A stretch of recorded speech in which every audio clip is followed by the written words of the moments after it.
अरे ज्या पत्नीसाठी आपण आईला बोलत नाही, ज्या पत्नीसाठी आपण बापाला बोलत नाही, ज्या पत्नीसाठी आपण भावाला बोलत नाही, ज्या पत्नीसाठी आपण बहिणीला रक्षाबंधन कर जात नाही, तिला भाऊबीजेला बोलत नाही, मग एवढं ज्या पत्नीसाठी तुम्ही केलं, मग तिनं सुद्धा म्हातारपणात तुमची सेवा तशीच केली पाहिजे ना. आपल्या बायकोचे आपल्याविषयी असणारे उद्गार मी नाही सांगत, तू कोबराय सांगतात. बाईल म्हणती खार मरता तरी बरे, बाईल म्हणती खार मरता तरी बरे, नासी येले घर कोणी, नासी येले घर कोणी. बाईल म्हणती खार मरता तरी बरे,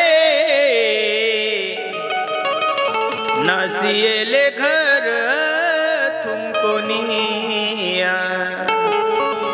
एवढे चांगले विचार तुमच्याविषयी तुमच्या गणगोताचे नाहीये, तुमच्या नातेवाईकाचे नाही, तुमच्या सौभाग्यवतीचे आहे. बाईल म्हणती खर, खर म्हणजे गाढव, खर म्हणजे काय, मरता तरी बरे, नास येले घर थुंकोनिया. परमार्थासाठी विरोध केला त्या बापाला नरशिव भगवंताने टर टर टर टर टर फाडलं, तरी भक्त प्रल्हादाच्या अंतःकरणामध्ये दया आली नाही. एक रावणाला मारण्याची युक्ती प्रभू रामचंद्राला जी दिली ती बिभीषणाने दिली का, जो भाऊ धर्माच्या विरोधात प्रचार करतोय, जो भाऊ धर्माच्या विरोधात वागतोय. म्हणून माझी विनंती गड्यांनो तुम्हाला, सर्व जग आपल्या विरोधात गेलं तरी चालतं, देव नाही विरोधात गेला पाहिजे. देवाचा विसर जीवनामध्ये पडू देऊ नका. आपण प्रार्थना झाल्यानंतर 3 प्रमाण म्हणतो ना, हे चिदान देगा देवा तुझा विसरन भावा.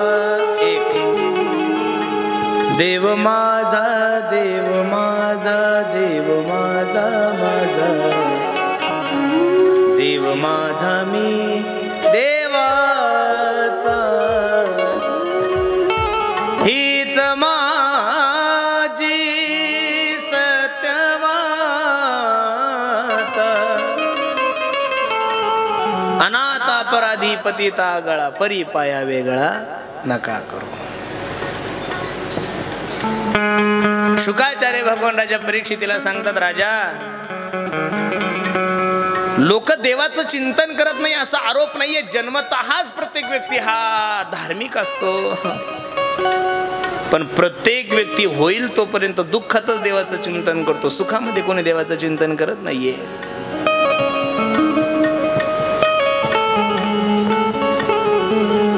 अष्टम स्कंदामध्ये शुकाचार्य भगवान राजा परीक्षितीला गजेंद्राची कथा सांगतात. खूप गोड प्रसंग आहे. पहा, त्रिकुटाचल नावाचा पर्वत आहे आणि त्या त्रिकुटाचल पर्वताच्या शिवारामध्ये राहणारा, त्रिकुट म्हणजे 3 शिखर असणारा पर्वत, आणि तिथं राहणारा गजेंद्र, 50 पत्न्या, 100 मुले. गजेंद्र जर रस्त्याने चालला तर सर्व प्राणी गजेंद्र महाराजाला म्हणायचे, गजेंद्र महाराज की जय, गजेंद्र महाराज की जय, गजेंद्र महाराज की जय. गजेंद्र असा तोला मोला चालायचा, माणसाचा स्वभाव आहे. माणसाकडे संपत्ती असली, माणसाकडे सत्ता असली, माणसाकडे तारुण्य असलं, माणसाकडे सगळं काही असलं की मनुष्य कोणालाच भेट नाही महाराज. पण ज्या गोष्टीचा अहंकार तुम्ही करता, ज्या गोष्टीचा अहंकार मीही करतोय, या सर्व गोष्टी एक दिवस जाणारे, एवढं जर माणसाला कळणं, जीवनामध्ये दुःख होण्याचं काही कारणच नाहीये. एक दिन निकले सैर करने मन में कई अरमान थे. एक मनुष्य रस्त्याने जात असताना तो स्मशानभूमीतून चालला होता, पायात चप्पल नव्हती, त्याच्या पायाला खाडूक टोचलं. किती गोड आहे पहा. एक दिन निकले सैर करने मन में कई अरमान थे, एक तरफ हरियाली थी और एक तरफ स्मशान थे, पैर के तले छुपी हड्डी हड्डी के ये बयान थे, अरे चलने वाले चल संभल कर हम भी कभी इंसान थे. ए वेड्या, ज्या तोला मोला चाललाय ना तू, मी सुद्धा या गावाचा 5 टाइम बिनविरोध सरपंच होतो बरं. माझी सुद्धा माती झाली. काय अहंकार करतात लोक काही कळत नाही. एवढा अहंकार चांगला नाही बरं माणसाने. हे बघा, पहिली गोष्ट, तुम्ही येताना काही घेऊन आले नाही एक, आणि जाताना काही घेऊन जाणार नाही दोन. येताना कबीर महाराज सांगतात, आया था नंगा और जाएगा भी नंगा. अरे आल्यानंतर 12-13 दिवसानंतर तुमच्या घरच्यांनी तुम्हाला नाव दिलं नाही तर तुम्हाला नाव सुद्धा नाही चालेल, घ्या लिहून. लोक म्हणतात मी हिंदू आहे, कोणी म्हणतात मी मुस्लिम आहे. जगातले जेवढे काही मुस्लिम बांधव आहे, त्या मुस्लिम बांधवांना मला या नारदाच्या गादीहून सांगायचं, जन्माला येणारा प्रत्येक मुस्लिम पहिला हिंदूच असतो, सुनता केल्यानंतर तो मुस्लिम. तसं होतही नाहीये महाराज. हे तुम्ही आणि मी पाडलेल्या जाती आहे. तुमच्या आणि माझ्या फायद्यासाठी कोणी सोनं विकत असेल सोनार, कोणी गाडगे विकत असेल कुंभार, कोणी शेती करत असेल कुणबी. हे तुमच्या आणि माझ्या फायद्यासाठी झालेल्या दोन जाती. जगामध्ये जाती दोनच, स्त्री आणि पुरुष. तिसरी जात जगामध्ये जन्मालाच आली नाही. आणि सगळ्यात मोठी जात माणुसकीची. याच्यापेक्षा तर मोठी जातच नाहीये महाराज.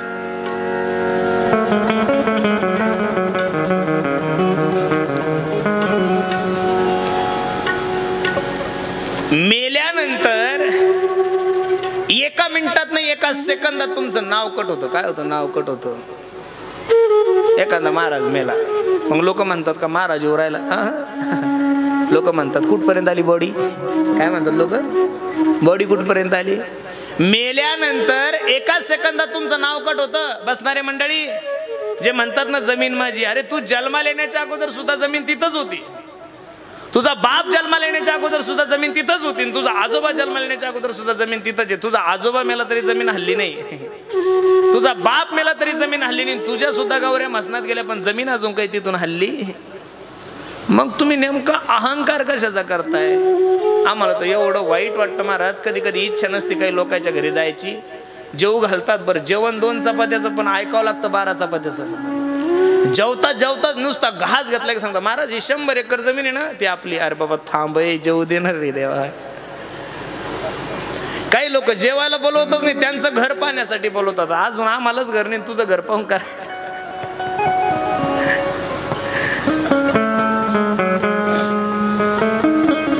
कोणत्या तंद्री जगता. काही लोक म्हणतात महाराज मी जर मेलो ना, भाषा पहा लोकांची कशी असते बरं.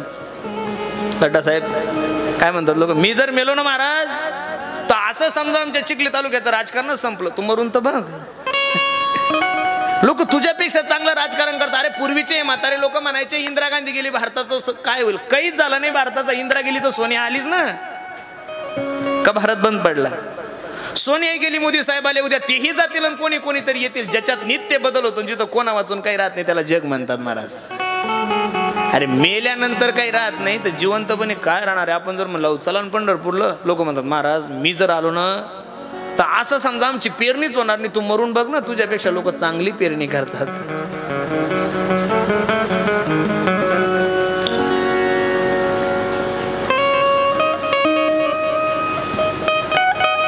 या भारताच्या विश्व गायिका लता दीदी मंगेशकर ज्या दिवशी मरण पावल्यानं महाराज लक्ष देऊन ऐका बरं माझं चिंतन. काही नाही, पूर्णच कथा सांगावा असा काही नेम नाही. आपण डायरेक्ट जन्म घेऊ, आपल्याला काही इथं बंधन नाहीये. कथा संपल्यावर बोलणे का हो, तोपर्यंत तर काही बोलणार नाही. हेडमास्तर कथा संपल्यानंतर बोलतील ना, आता तर काही बोलू शकत नाही. त्याच्यामुळे आपल्याला जेवढं सांगताय तेवढं सांगायचं. असं काही ॲग्रीमेंट नाही की सगळ्याच कथा सांगा, तसं काही नाही. मला जेवढं पटतं तेवढं मी सांगणार. ज्या दिवशी लता दीदी मंगेशकर मरण पावल्या त्या दिवशी अख्ख्या भारतीयांचं स्टेटस होतं. विश्वामध्ये 1 नंबरची गायिका होती. 98 वर्ष जगली ती मायमाऊली. कंठात सरस्वती होती त्या मायमाऊलीच्या. 50,000च्या जवळपास गाणे गायले असेल. अशी भाषा नाही की त्या भाषेत गाणं गायलं नाही. कोणीही पसायदान म्हणू द्या, पण लता दीदींच्या मुखातलं जे पसायदान आहे तेव्हापासून त्या पसायदानाला न्याय मिळाला महाराज. काय मिळाला? न्याय मिळाला. त्या ज्या दिवशी मरण पावल्या त्या दिवशी फक्त आणि फक्त 1 दिवस भारतीयांनी तिचं स्टेटस ठेवलं. किती? 1 दिवस. आता भारतरत्न पुरस्कार असणाऱ्या माणसाचं स्टेटस लोक 1 दिवस ठेवतात. तुमचं माझं स्टेटसच काय? इथून सुरुवात करू आपण. काय स्टेटस आहे आपलं धनू? टायमावर चहा भेटत नाही आपल्याला घरी ना. आपलं काय लोक स्टेटस ठेवतील मला तर काही कळत नाही. तुम्ही त्या गिनतीत नाहीचे, त्याच्यामुळे तुम्ही ताण घेऊ नका. विश्वात 1 नंबरचं राम मंदिर बांधलंय या देशातल्या देशवासियांनी. विश्वातील 1 नंबरचा तुम्ही अयोध्येला जर नसेल गेले एकदा जाऊन मी त्या दिवशी सांगितलं तुम्हाला, अयोध्या पायाच्या अगोदर मरूच नका मायाव. तसं जर मारसाल तर कावळा शिवणार नाही बरं तुम्हाला. तुमच्या नवऱ्याला सांगा की भाऊ मला एकदा मारायच्या अगोदर मला कानातलं नको, नाकातलं नको, मला साडी नको, चोळी नको, मला फक्त एकदा अयोध्येला जाऊन येऊ द्या. गोड आहे ना. आणि काय त्याच्या मंदिराला जायचं? अयोध्येचं मंदिर बांधण्यासाठी जे प्रमुख 10 इंजिनियर होते त्यातले 8 इंजिनियर महाराष्ट्रातले होते. याचा सार्थ अभिमान असला पाहिजे आपल्याला. अयोध्येच्या मंदिराला जेवढं सागवण लागलं तेवढं सागवण सुद्धा महाराष्ट्रातून गेलं. याचा सुद्धा आपल्याला महाराष्ट्रीयन लोकांना अभिमान असला पाहिजे. ट्रस्टीमध्ये सगळ्यात सुंदर पद कोणतं असतं? अध्यक्षाचं असतं का सचिवाचं? हा, ट्रस्टीमध्ये सर्वात महत्वाचं पद कोणाचं असतं? सचिवाचं. आणि राम मंदिराचे सचिव गोविंदगिरीजी महाराज हे सुद्धा माझ्या महाराष्ट्रातले. याचा मला सार्थ अभिमान आहे. मला गेलं पाहिजे एकदा जाऊन या. खूप सुंदर आहे.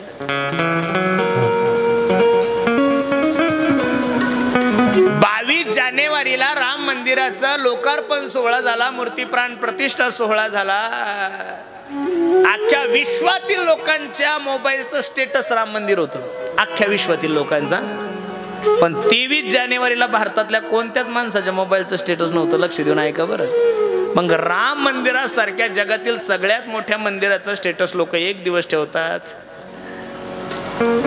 तुम्ही तुमचा घरी जाऊन अभ्यास करा गड्या. मी तुमच्याविषयी जास्त बोलू इच्छित नाहीये. तुम्ही असं काय कार्य केलेलं आहे म्हणून लोक आपलं स्टेटस ठेवतील?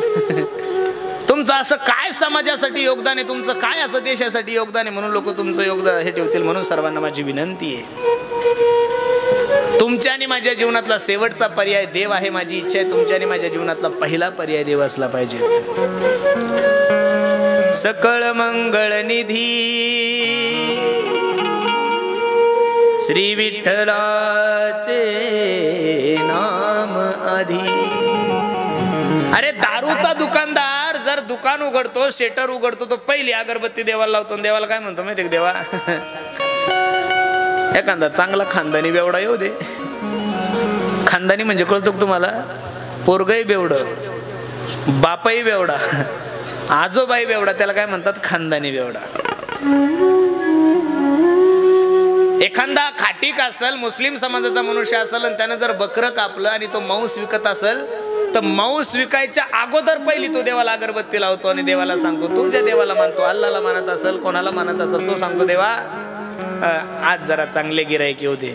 मग वाईट कामाची सुरुवात जर लोक चांगल्या कामातून करतात तर आपण लोक आपल्या जीवनाच्या चांगल्या जीवनाची सुरुवात चांगल्या देवापासून का करू नये अशी सर्वांना माझी विनंती.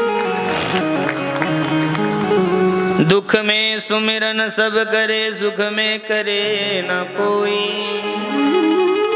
जो सुख में सुमिरन करे तो दुख काहे को होय.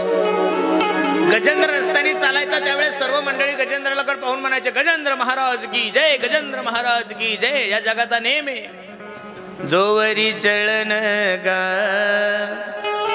तोवरी म्हणती माझा मानती लहान थोर. देह सुखाची काजा इंद्रिय मावळली आला बागुल आजा. कैसा विपरीत झाला तोची देह नव्हे तुझा. जोपर्यंत चलती, जोपर्यंत तारुण्य, जोपर्यंत तुम्ही कमवत्या तोपर्यंत लोक तुमच्या पुढं पुढं करतात. काही लोकांचं टोपण नाव अण्णा असतं. अण्णा हजारे सोडून अण्णा घरी गेले की लोक म्हणतात अण्णा चहा करू, अण्णा कॉफी करू, अण्णा शिरा करू, अण्णा तुम्हाला पोहे करू. बसणारे अण्णांनो लक्ष देऊन ऐका बरं माझं. लोक कुठपर्यंत अण्णा म्हणतात? जोपर्यंत तुमचं अन्न चालू आहे तोपर्यंत अण्णा म्हणतात. ज्या दिवशी त्या अन्नाचं अन्न बंद होईल त्या दिवशी तोच अण्णा अन्नाला महाग होतो. एवढं जरी आजकालच्या अण्णांना कळलं तरी कीर्तन सार्थक झालं. जो वरी चळन गा तो वरी म्हणे प्रमाण आहे ना महाराज. अरे ज्या पत्नीसाठी आपण आईला बोलत नाही, ज्या पत्नीसाठी आपण बापाला बोलत नाही, ज्या पत्नीसाठी आपण भावाला बोलत नाही, ज्या पत्नीसाठी आपण बहिणीला रक्षाबंधन कर जात नाही, तिला भाऊबीजेला बोलत नाही, मग एवढं ज्या पत्नीसाठी तुम्ही केलं मग तिनं सुद्धा म्हातारपणात तुमची सेवा तशीच केली पाहिजे ना. आपल्या बायकोचे आपल्याविषयी असणारे उद्गार मी नाही सांगत, तू कोबराय सांगतात. बाईल म्हणती खार मरता तरी बरे.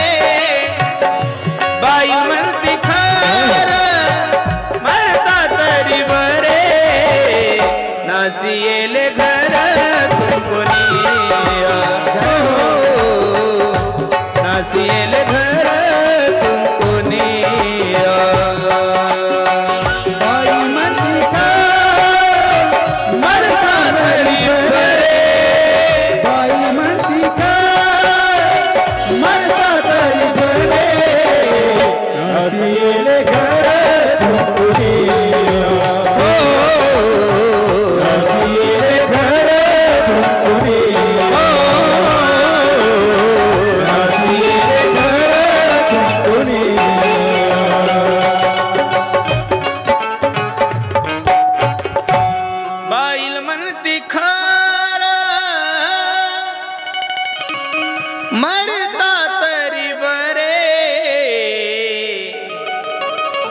नासिएले घर तुमको निया। एवढे चांगले विचार तुमच्याविषयी तुमच्या गणगोताचे नाहीये, तुमच्या नातेवाईकाचे नाही, तुमच्या सौभाग्यवतीचे आहे। बाईल म्हणती खर, खर म्हणजे गाढव, खर म्हणजे काय? मरता तरी बरे नासिएले घर तुमको निया। गजेंद्र हत्ती, गजेंद्र यानी हत्ती, हत्तीला जलक्रीडा खूप आवडती महाराज। आणि एका सरोवरामध्ये जलक्रीडा करत आहेत, सोंडीमध्ये पाणी घेत आहे, मुलांच्या अंगावर टाकत आहे, पत्नीच्या अंगावर टाकत आहे। जलक्रीडा चालू असताना त्या सरोवरामध्ये एक नक्र राहत होता। नक्र यानी मगर, नक्र या शब्दाचा अर्थ काय? मगर। त्या मगराने पाय पकडला आणि पाय पकडल्यानंतर गजेंद्राला वेदना व्हायला लागल्या। पण गजेंद्र विचार करतो, मी या जंगलाचा राजा आहे, आणि ज्या वेळेस या नकराला कळल की मी या जंगलाचा राजा आहे त्यावेळेस तो माझी माफी मागल। पण अपने गली में तो कुत्ता भी शेर होता है। गाईचं वजन 2000 किलो असू द्या, 1000 किलो असू द्या, पण ती गाय जर पाण्यात गेली, मगरानं जर गाईचा पाय पकडला ना, तर 2000 किलोची गाय असू द्या, तिला ते बाहेर येऊ देत नाही मगर। आणि तेच मगर जर त्या पाण्याच्या बाहेर आलं तर कुत्र खातंय महाराज, तिला कुत्र सुद्धा फाडतंय। ज्याच्या त्याच्या एरियामध्ये ज्याची ज्याची ताकद ठरलेली आहे, ज्याच्या त्याच्या गावामध्ये जो तो श्रीमंत ठरलेला आहे। इस्रूळचा श्रीमंत शेळगाव पर्यंत, शेळगाव मध्ये त्याचा बाप आहेच। शेळगावचा श्रीमंत पिंपळवाडी पर्यंत, पिंपळवाडीचा देळगाव गुबेपर्यंत, देळगाव गुबेचा मलगीपर्यंत, मलगीचा मेकरपाट्यापर्यंत, मेकरपाट्याचा चिखलीपर्यंत, चिखलीचा बुलढाण्यापर्यंत। प्रत्येक क्षेत्रामध्ये ज्याची ज्याची ताकद कमी आहे, ठरलेली आहे। नकराने पाय ओढल्यानंतर गजेंद्राला दुःख व्हायला लागलं। आपल्या पत्नीला आवाज द्याला, ए अगं ऐकलंस का? अगं पाय पकडलाय का कोणी माझा? वेदना होत आहेत। सर्व पत्नीने सोंडीला सोंड लावली आणि त्याला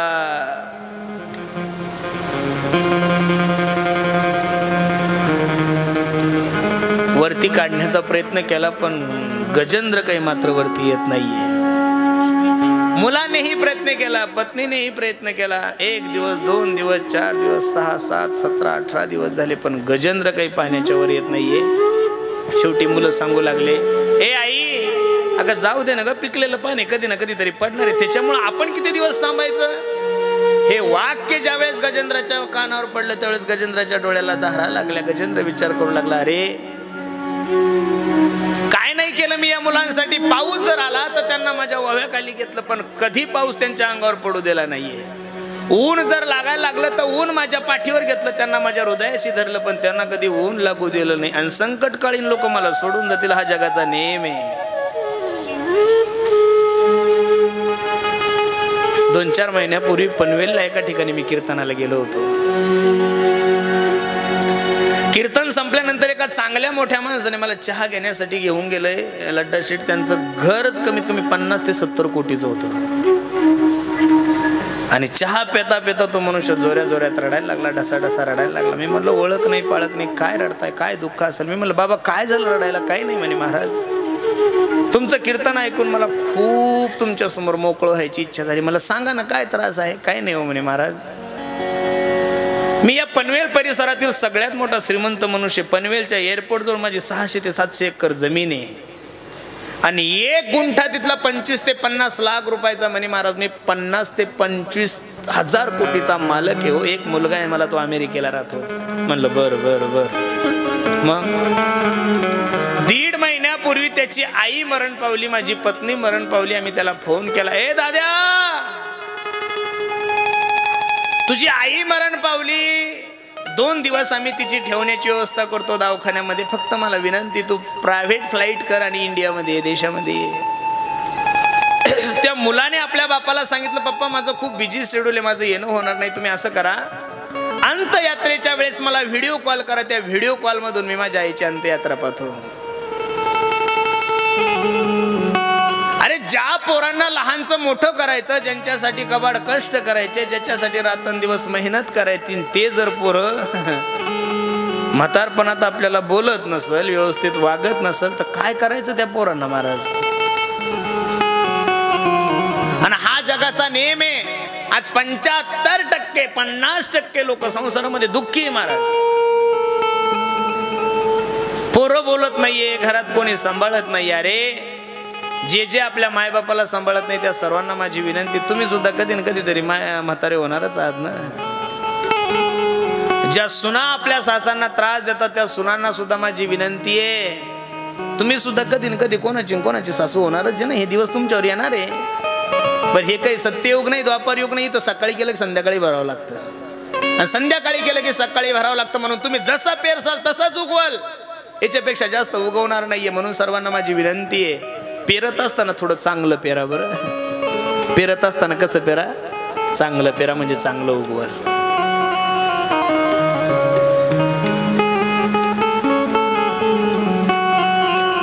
गजेंद्र रडायला लागला आणि गजेंद्र विचार करायला लागला, ज्यांच्यासाठी मी सगळं काही केलं ते मला असे सोडून जातील, मला असं वाटत नव्हतं. या जगाचा नियम आहे.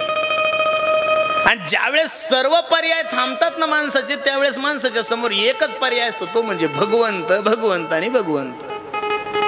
नको नको मना गुंतू माया जाळी, काळ आला जवळी घासा वया, काळाची उडी पडेल बा जेव्हा, सोडविना तेव्हा सोडविना, बंधू पाठीची बहीण सेजेची कामिनी, दूर राहे सोडविना, राजा देशीचा चौधरी, अनिक सोयरी भली भली, तुका म्हणे तुला सोडविना कोणी, एका चक्रपाणी वाचून या.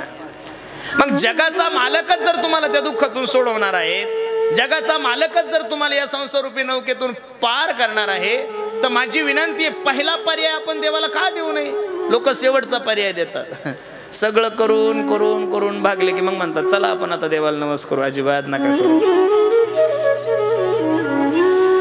गजेंद्र विचार करतो, काय नाही केलं मी यांच्यासाठी. असे अनेक लोक आहे महाराज. कधी तर वेळ भेटल्यानंतर मंदिरात जाण्यापेक्षा कधीतरी एखाद्या वृद्धाश्रम मध्ये जा आणि त्या वृद्धाश्रम मध्ये जाऊन त्या लोकांशी चर्चा करा महाराज. एकाही वृद्धाश्रम मध्ये तुम्हाला गरीबाचे मायबाप भेटणार नाहीये. एखाद्या वकिलाचे भेटतील, डॉक्टराचे भेटतील, कलेक्टराचे भेटतील, उद्योगपत्याचे भेटतील, बिल्डराचे भेटतील. आणि त्यांना जाऊन विचारा. काय लोक सहजच म्हणतात की महाराज आम्ही नाही राहू शकत त्यांच्यासोबत. अरे तुम्ही सुद्धा उद्या कधी ना कधीतरी म्हातारे होणार आहात.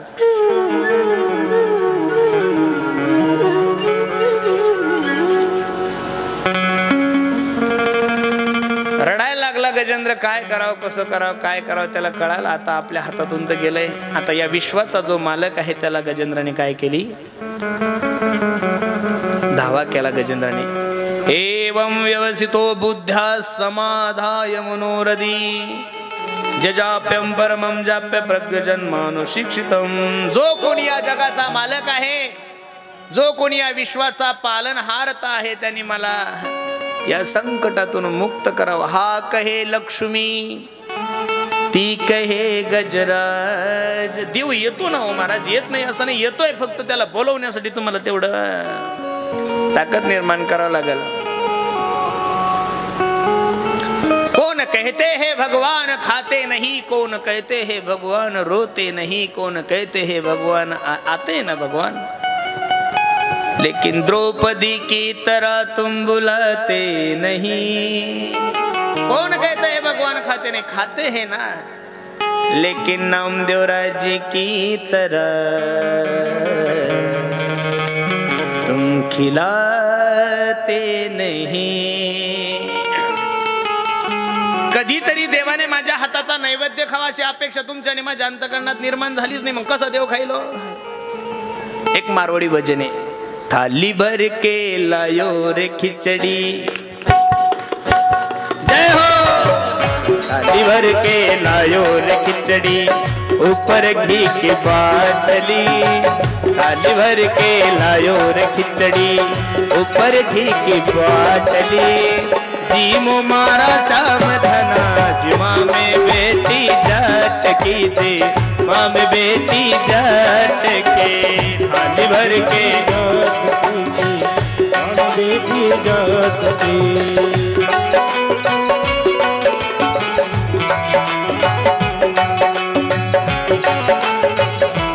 एक ताड़ी, ताड़ी वाजत नाहीये, ताड़ी।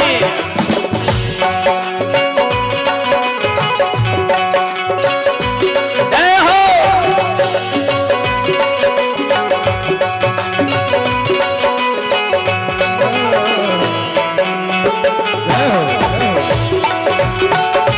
जय हो।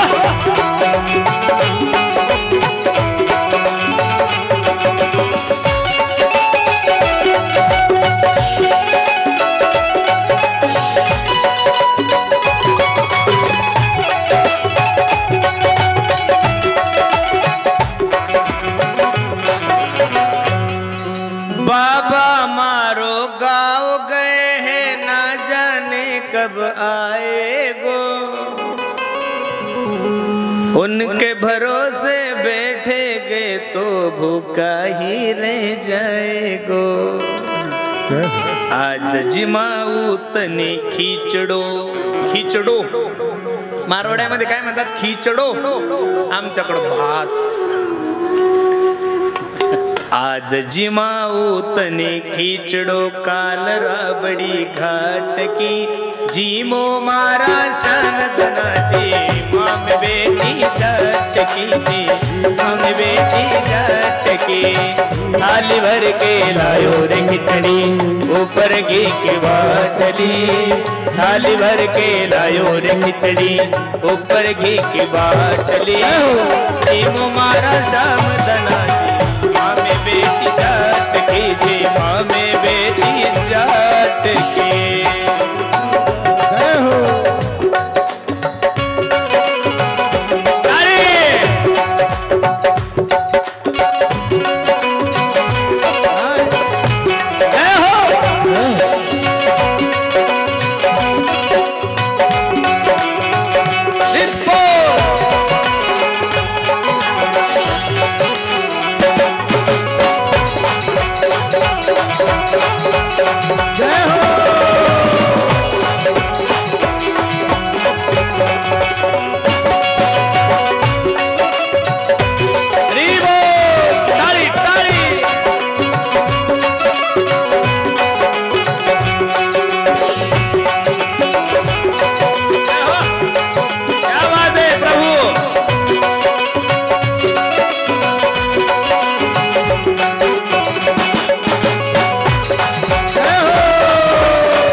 भर के लायो रे खिचड़ो, ऊपर घी की बाटली।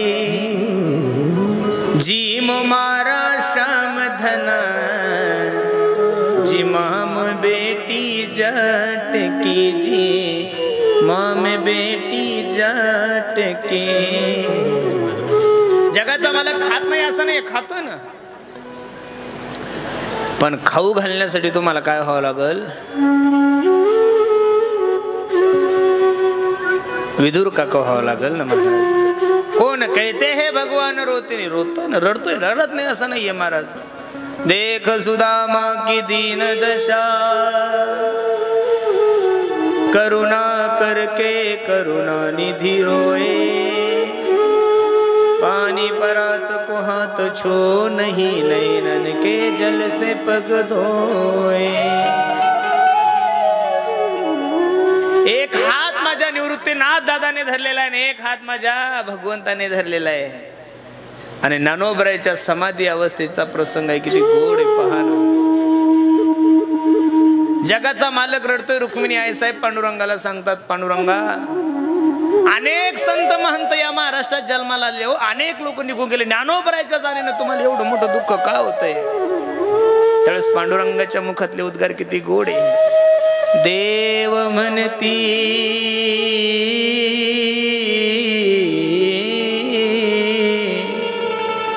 रुक्मिणी हा एकच योगी देखिला नयनी. बाकीच्या संतांवरही माझ्या पांडुरंगाचं तेवढंच प्रेम होतं. नाथ बाबावर तेवढं आहे, तुकोबरावर तेवढं आहे, चोखोबरावर तेवढं आहे, नामदेवरावर तेवढं आहे, सावता महाराजांवर सर्वांवर तेवढंच आहे. पण ज्ञानोबरावर पांडुरंगाचं प्रेम थोडं काकण भरकाव आहे ना, थोडं शिल्लकच आहे महाराज. याचं कारण काय? नाथ बाबा एका अभंगामध्ये सांग.